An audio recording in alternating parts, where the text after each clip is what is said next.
Hello guys, আজকে আমরা দেখতে চলেছি 2016 সালে রিলিজ হওয়া একটা অসাধারণ কোরিয়ান ইমোশনাল সাউথ মুভির শুরুতেই আমরা দেখতে পারতেছি এমিলি নামের একজন মহিলা, যার কিছুদিন আগে তার স্বামীর সাথে বিচ্ছেদ হয়ে গেছে এবং তার 1 বছরের একটি মেয়ে দায়ুনের সাথে আলাদা থাকে। এমিলি একজন ওয়ার্কিং মহিলা, অফিসের কাজের সাথে সাথে তার মেয়েকেও দেখাশোনা করা তার জন্য অনেক কঠিন হয়ে পড়তেছে। এই সমস্যা থেকে বের হওয়ার জন্য এমিলি একজন মেড রেখেছে, যার নাম হচ্ছে মি। মাসের পর মাস হয়ে গেছে তার এই ঘরে কাজ করার। এমিলি তার বেতন দিয়ে ঘর থেকে বের হয়ে গেছে অফিসের জন্য। অফিস থেকে আসার পর সে অনেক ক্লান্ত হয়ে ঘুমিয়ে পড়েছে সোফায়। পরের দিন সকালে ঘুম ভাঙার পর দায়ুন ও মিকে সে কোথাও খুঁজে পায়নি। সে ভাবে হয়তো মি দায়ুনকে আশেপাশে কোথায় পার্কে ঘুরতে নিয়ে গেছে। পরে সে রেডি হয়ে কোনো একটি জরুরি মিটিং এর উদ্দেশ্যে ও অফিসে যাওয়ার জন্য বের হয়ে যায়। এমিলি চায় দায়ুনকে এমিলির সাথে রাখতে এবং এমিলির শাশুড়ি চায় দায়ুনকে তার সাথে রাখতে, কিন্তু এমিলির স্বামী এগুলো নিয়ে মাথা ঘামায় না, কারণ সে অন্য আরেকজনকে পছন্দ করে। এমিলি এই সব কথা ভেবে অনেক চিন্তিত থাকে। রাতে যখন সে ঘরে আসলো, ঘরে এসে দেখতে পেল এখনো পর্যন্ত মি এবং দায়ান ঘরে ফিরেন। এখন সে ভয় পেতে শুরু করে। দায়ুনের কথা চিন্তা করে তার হার্টবিট বাড়তে শুরু করলো। সবার আগে সে বিল্ডিং এর সিকিউরিটি গার্ডকে জিজ্ঞেস করলো, আমি আপনার মেয়ে এবং ওই মহিলাকে অনেক দূরে দেখেছি।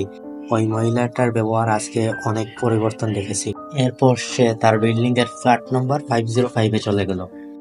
এই 505 এর মহিলার মেড মেয়েকে এমিলির করে কাজের জন্য দিয়েছিল। মেয়ের নাম্বার বন্ধ থাকায় ওই মেয়েদের নাম্বার নিতে এসেছে, যার মাধ্যমে মেয়ের খোঁজখবর নিতে পারে। এমিলি মনে মনে ভাবতে লাগলো সে কেন মেয়েকে কাজে রেখেছিল। সে তো একজন চাইনিজ, কোরিয়ান ভাষাও ভালোভাবে বুঝে না। মেয়ের আগে যে কাজের মেয়ে রেখেছিল সে ছিল চাইনিজ, তবে কাজ চোর ছিল, ঠিকঠাক মতো কাজই করতো না। যখন মি এমিলির ঘরে প্রথম দিন কাজে আসছিল, ওই দিন দায়ুন খুবই কান্না করতেছিল। মিকে দেখে দায়ুন কান্না থামিয়ে দেয়। এটা দেখে এমিলি খুবই খুশি হয়ে তারপর থেকে মিকে কাজে রেখে নেয়। এমিলি জিমকে কল করে জিজ্ঞেস করলো, তোমার মা কি দায়ুনকে সাথে নিয়ে গেছে? এটা শুনে রাগ করেই জিম সাথে সাথে কল কেটে ফেললো। তারপর এমিলি মিকে একটি ভয়েস পাঠালো, আমার মেয়ে কি ঠিক আছে? কোনো সমস্যা যদি হয় তাহলে আমাকে বলো। এরপর এমিলি মির আলমারি চেক করে। এমিলি খোঁজাখুঁজির পর সে একটি জিমের আইডি কার্ড পায়। জিম একজন ডাক্তার। সে ওই আইডি কার্ডটা ইগনোর করে মির আইডি কার্ডটা নিয়ে থানায় চলে যায় তার মেয়ে হারিয়ে যাওয়ার কমপ্লেন করতে। এমিলি মির আইডি কার্ডটা থানায় নিয়ে যাওয়ার সাথে সাথে তার উকিলের কল চলে আসে। উকিল এমিলির কাছ থেকে জানতে চায় সে তার মেয়েকে নিখোঁজ করেছে কিনা। যদি এমন হয় সে তার স্বামীর সাথে চলা কেসটা পাবে না এবং সে দায়ুনকে এক নজর দেখতেও পাবে না। এটা শুনে সে অনেক ভয় পেয়ে যায়। এটা শোনার সাথে সাথে সে মির আইডি কার্ডটা নিয়ে থানা থেকে বের হয়ে যায়। এরপর সে আইডি কার্ডে দেওয়া অ্যাড্রেসে গিয়ে তার সম্পর্কে জানতে লাগলো, কিন্তু সেখানে থাকা একজন মহিলা তার সাথে খুবই খারাপ ব্যবহার করে তাকে বাহিরে বের করে দেয়। এমিলি ঘরের ভিতরে বাহিরে গিয়ে দেখতে পায় তার শাশুড়ি এসেছে দায়ুনকে দেখতে। সে দেখা করতে চায়, তবে এমিলি এ বিষয়ে তাকে কোনো কিছুই বলতে চায় না, তাই সে উনার সাথে না দেখা করেই ঘর থেকে বের হয়ে যায়। একটু পর ফ্ল্যাট নম্বর 505 এর মহিলার কাজের মেয়ের কল চলে আসে তার কাছে। সে বলে মি তাকে টাকা দিয়েছে যাতে এমিলির ঘরে কাজে লাগিয়ে দেয়। সে ভাবতে লাগলো মি কি তাকে আগে থেকে চিনতো, তবে কিভাবে। এখন এমিলি একটি হাসপাতালে এসেছে, যেখানে ওয়ার্ড গার্লের কাছ থেকে জানতে চাইতেছে একটা ছোট বাচ্চা দায়ুনকে কি সেখানে নিয়ে গেছে কেউ। সে বলল জি, দায়ুন নামের একটা বাচ্চাকে তার মা নিয়ে এসেছে। এটা শুনে এমিলি চিন্তায় পড়ে গেল, আমি দায়ুনের আসল মা, তাহলে মি কেন মিথ্যা বলল? ফলে মিকে কেন সেই মিথ্যা কথা বলল? এর পিছনের কাহিনী জানতেই হবে।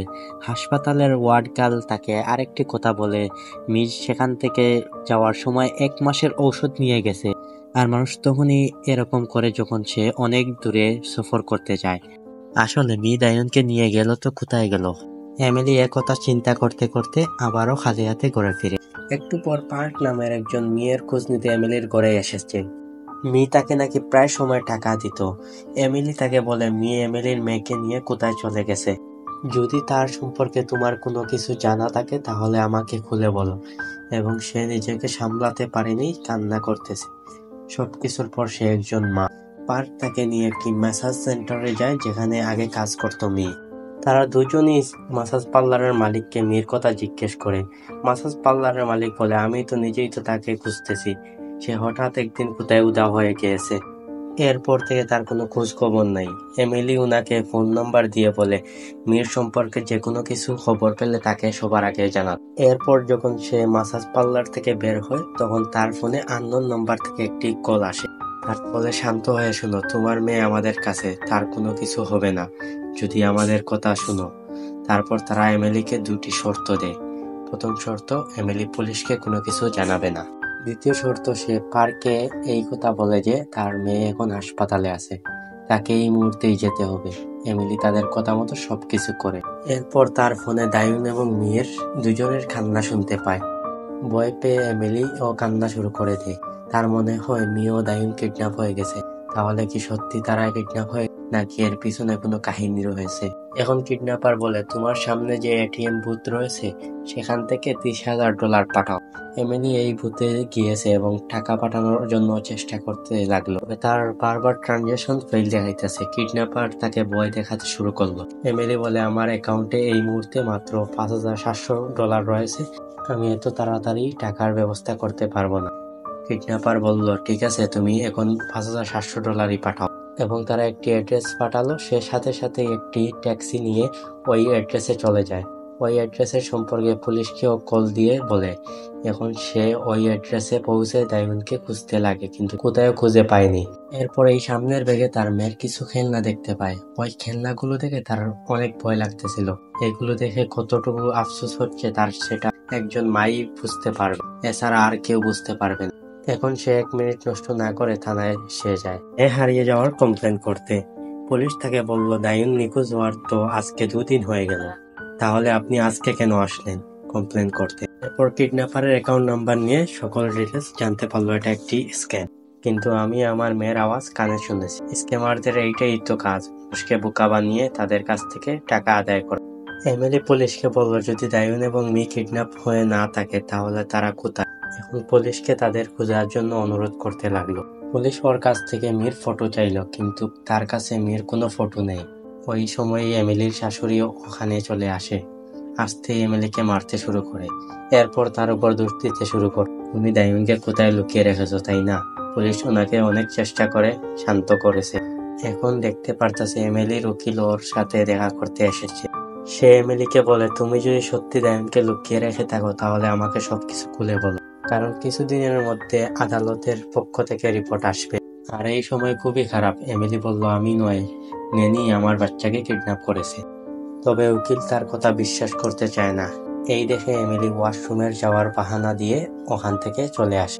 এমিলি এখন তার বিল্ডিং এ এসে সিসিটিভি ফুটেজ চেক করতে লেগে যায়। ওই দিন সকাল 9:26 মি রেডি হয়ে সে দায়ুনকে নিয়ে বাইরে গিয়েছিল। একটু পর বিল্ডিং এর সিকিউরিটি গার্ড একটা ছেলেকে নিয়ে এমিলির কাছে আসলো। আর ওই ছেলেটা যা বললো সেগুলো শুনে অবাক হয়ে যাওয়ার মতো ছিল। এই বছরের শুরুতে যখন আপনার পুরনো নেনি দায়ুনকে নিয়ে বাইরে গিয়েছিল, তখন একটা মেয়ে ওদের সাইকেলে ধাক্কা মেরেছিল এবং দায়ুনকে তার গাড়ি থেকে বাহিরে ফেলে দিয়েছিল। আর বন্ধুরা, এটা অন্য কেউ নয়, ওইটা মেয়ে ছিল। কিন্তু সে এরকম কেন করলো? এইসব প্রশ্নের উত্তর জানতে এমিলি ওখান থেকে বের হয়ে যায়। পুলিশও সেখানে এসে খোঁজখবর নিতে শুরু করলো। পুলিশ এমিলিকে কল করলো। সে বলল, আমার আপনাদের উপর ভরসা নেই, এখন আমি আমার মেয়েকে নিজেই খুঁজবো। সে আবারও ওই মাসাজ পার্লারে মেয়ে সম্পর্কে আরো বেশি জানতে গেল। তবে মাসাজ পার্লারের মালিকের আগের উত্তরই ছিল। এরপর ওকে এমিলি ব্যাগ থেকে টাকা দিয়ে বলল, মেয়ের সম্পর্কে যা কিছু জানো আমাকে সবকিছু খুলে বলো। আর সে সবকিছু খুলে বলতে শুরু করলো। মেয়ে আমার কাছে চাকরির জন্য এসেছিল, আর সে চাকরি পেয়েও গেছিল। ওর প্রথম কাস্টমার এই পার্কই ছিল। ও তাদের মধ্যে সম্পর্কও শুরু হতে লাগলো। হ্যাঁ, আমি এটা খেয়াল করেছি, মীর চলাফেরা অন্যরকম ছিল। কখনো সে হাসতে লাগতো, কখনো সে কাঁদতে লাগতো। এরপর ও এমিলিকে মীর কিছু জিনিসপত্র দিল, যেটাতে একটা ছোট বাচ্চার ছবি পেল। এমিলি এর সম্পর্কে জানতে চাইল, কিন্তু এই সম্পর্কে সে কিছুই জানে না। এরপর এমিলি দেখতে পেল ফটোর পিছনে একটা স্টুডিওর নাম্বার। সে ওই স্টুডিওতে যাওয়ার জন্য বেরিয়ে পড়ল। সেখানে গিয়ে ফটোগ্রাফারকে সে ওই ছবিটি দেখালো। ফটোগ্রাফার ওই ফটো দেখে তার কাছে থাকা নেগেটিভের সাহায্যে ওই বাচ্চাটির মার ছবি বের করে এমিলিকে দিল। বাচ্চাটির মাকে দেখে এমিলি চমকে গেল, কারণ সে মেয়ে ছিল। এরপর পুলিশ সিসিটিভির সাহায্যে দেখতে পেল এমিলি থানায় যাওয়ার আগে পার্ক নামের একজনের সাথে এক জায়গায় গিয়েছিল। এরপর পুলিশ ওই মাসাজ পার্লারে গেল, যেখানে গিয়ে তারা জানতে পারলো মেয়ের আসল নাম হলো কিং ইয়ং এবং সে একজন চাইনিজ। 4 বছর আগে তার আন সার্ক নামের একজনের সাথে বিয়ে হয়েছিল।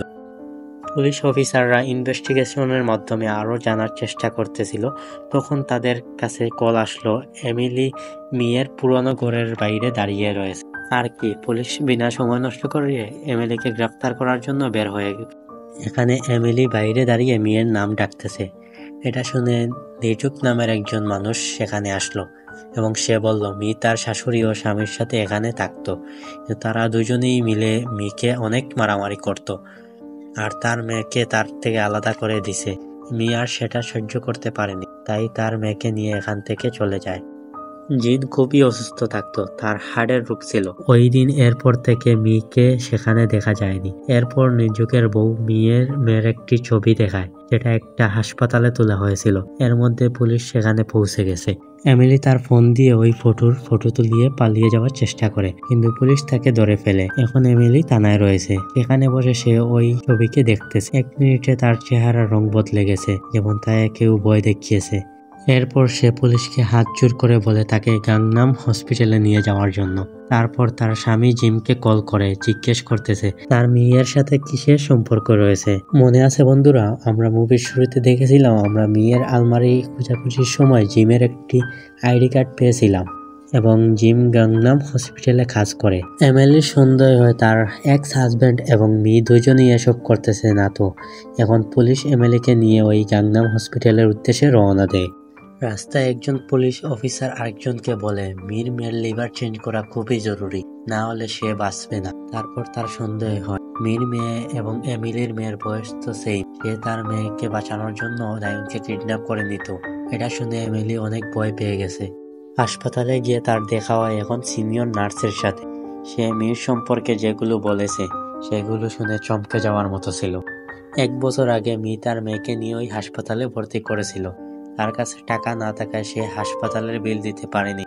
এর জন্য ওই হাসপাতাল থেকে বারবার তাকে ওয়ার্নিং দেওয়া হয়েছিল। দ্বিতীয় দিকে তার কোনো কোরিয়ান গার্জেন না থাকায় সে পার্কের কাছ থেকে হেল্প চায়। পার্ক তার হেল্প করার জন্য রাজি হয়েছিল। তবে হঠাৎ একদিন হাসপাতালের ম্যানেজমেন্ট এসে মেয়েকে বলে এখনো পর্যন্ত তুমি কোনো টাকা জমা করনি, এর জন্য তোমার মেয়েকে ডিসচার্জ করে দেওয়া হয়েছে। সে তাদের কাছে হাত জোর করে অনেক মিনতি করলো, বলে সে আজই টাকা জমা করে দিবে। তবে হাসপাতালের ম্যানেজমেন্ট তার এক কথাই শুনে না। তারা এই ছোট অসুস্থ বাচ্চাটাকে হাসপাতাল থেকে ডিসচার্জ করে দিল। এরপর ওই দিন এমিলির মেয়ে ওই হাসপাতালে ভর্তি হয়, ওই বেডে যেখান থেকে মির ছোট অসুস্থ বাচ্চাটাকে বের করে দিয়েছিল। মি কিছুক্ষণ এমিলি ও ওই বেডের দিকে তাকিয়ে থাকে, কারণ তার কাছে টাকা না থাকায় তার অসুস্থ মেয়েকে সরিয়ে যার কাছে টাকা আছে তাকে ওই বেড দিয়ে দেওয়া হয়েছিল। এই মুহূর্তে যে কোনো কারো চোখে পানি চলে আসবে। বন্ধুরা, এটা আমাদের সমাজে চলে। গরিব সবসময় সব জায়গায় পিছিয়ে থাকে। তারপর এমিলি ওই দিনের কথা সবকিছু মনে পড়ে যায়। এরপর সে পুলিশকে সাথে নিয়ে সে যেখানে থাকে সেখানে তল্লাশি করতে নিয়ে যায়। সেখানে সে দেখতে পায় মির বানানো একটা রুমাল। জিন ইজ দ্য ফ্রিজ, মানে জিন ফ্রিজে রয়েছে। যখন সবাই গিয়ে ফ্রিজ খুলে তারা দেখতে পায় ফ্রিজে জিনের লাশ রয়েছে। এখন কাহিনী অতীতে চলে গেছে। মি তার মেয়ে জিনের পাশে ঘুমিয়েছিল। হঠাৎ জিনের শরীর অনেক গরম হয়ে যায়, এতটা গরম যে মি তাকে বাঁচানোর জন্য কোনো কিছু খুঁজে পাচ্ছে না, তাই ফ্রিজে রেখে দিয়েছে। আর এই ছোট বাচ্চাটার সাথে সাথেই মারা যায়। এরপর পুলিশ পার্ককে ধরে থানায় নিয়ে আসে। জিজ্ঞাসাবাদে জানতে পারে মি তার কাছে হঠাৎ একদিন আসলো আর বলল তার স্বামী হানকে মেরে ফেলতে। আমি এমিলির মেয়ে দায়ুনকে তোমার কাছে এনে দিব, যার মাধ্যমে তুমি অনেক টাকা পাবে। তখন সে রাজি হয়ে যায় এবং মির স্বামীকে মেরে ফেলে। পার্ক পুলিশকে এটাও বলে যে সে তার কথা মতো এমিলির মেয়েকে তাকে দেয় নেই। এর জন্য আমি ওই দিন এমিলির ঘরে মিকে খুঁজতে গিয়েছিলাম। এরপর পার্কের এই কথা শুনে এমিলি জোরে চিৎকার করতে শুরু করলো, যদি আমার মেয়ের কোনো কিছু হয় তাহলে আমি মিকে এই হাতে মেরে ফেলবো। আরও একটি খেয়াল করার মতো কথা পার্ক বলে, মি একটি জাল পাসপোর্টও বানিয়েছিল তার মেয়েকে তার দেশে চায়নায় নিয়ে যাওয়ার জন্য। শুনে সবাই চমকে যায়, কারণ মির মেয়ে তো মারা গেছে, তবে সে দায়ুনকে চায়নায় নিয়ে যাচ্ছে না। তো তারা সাথে সাথে সবাই চায়নার শিপের উদ্দেশ্যে বের হয়ে যায়। জাহাজের সব কোনায় কোনায় মি এবং দায়ুনকে তারা খুঁজতে লাগলো, কিন্তু তাদের কোথাও খুঁজে পাওয়া যাচ্ছিল না। তখন এমিলির চোখ জাহাজের কেবিনে পড়ে, যেখানে মির সাথে দায়ুন রয়েছে। যখন মি এমিলিকে দেখতে পেল, সে দায়ুনকে নিয়ে জাহাজের উপরে উঠে যায়। পুলিশ তাকে চারদিকে ঘিরে নিয়েছে। মি বলে, যদি কেউ আমার মেয়েকে নেওয়ার চেষ্টা করো তাহলে আমি পানিতে লাফ দিয়ে দিব। সাথে সাথে বুঝে গেছে যে সে মি দায়ুনকে তার মেয়ে জিনকে বুঝতেছে। এরপর এমিলি মিকে ওই রুমাল দেখায় যেটায় লেখা জিন ইজ দ্য ফ্রিজ। তারপর আস্তে আস্তে মি ওই কষ্টদায়ক সময় মনে হতে লাগে। মির মেয়ে মারা যাওয়ার পর সে অনেক ডিপ্রেশনে চলে যায়, যার জন্য দায়ুনকে তার মেয়ে ভাবছিল। এই জন্য সে প্রথমবার এমিলির ঘরে যখন আসছিল, সে তার মেয়েকে যেইভাবে কান্না করা থেকে থামাতো, সেইভাবেই কান্না করা দায়ুনকেও সে কান্না থামিয়েছিল। ওই মমতা যেটা থেকে সে বঞ্চিত রয়েছিল, সেটা যে আবার সে পেতে চেয়েছিল দায়ুনের রূপে। এই সব মনে হওয়ার পর সে বুঝতে পারলো, যাকে তার মেয়ে জিন মানতেছিল, আসলে সে তো এমিলির মেয়ে দায়ুন। একজন মা হয়ে সে আরেকজন মার সুখ কিভাবে কেড়ে নিতে পারে। সে তার ভুল স্বীকার করে পাশে থাকা একজন পুলিশের হাতে দায়ুনকে দিয়ে সে পানিতে লাফ দিয়ে দেয়। তাকে বাঁচানোর জন্য এমিলিও পানিতে লাফ দিয়ে দেয়। এখন মি এমিলির হাত ছেড়ে দিয়ে ওই রুমালটা নিয়ে পানির গভীরে চলে যায়, আর মনে মনে বলে, জিন তোমার মা, সারা জীবনের জন্য তোমার কাছে আসতেছে, সে তোমাকে ছেড়ে কখনো যাবে না। এরপর এমিলিকে আমরা একটি হাসপাতালে চোখ খুলতে দেখতে পাই। বাইরে এসে তার মেয়ে দায়ুনকে দেখতে পায়, তার নাম ডেকে তাকে তার কাছে আসতে বলে। দায়ুন তার নাম শুনে তার মাকে গলা লাগায়।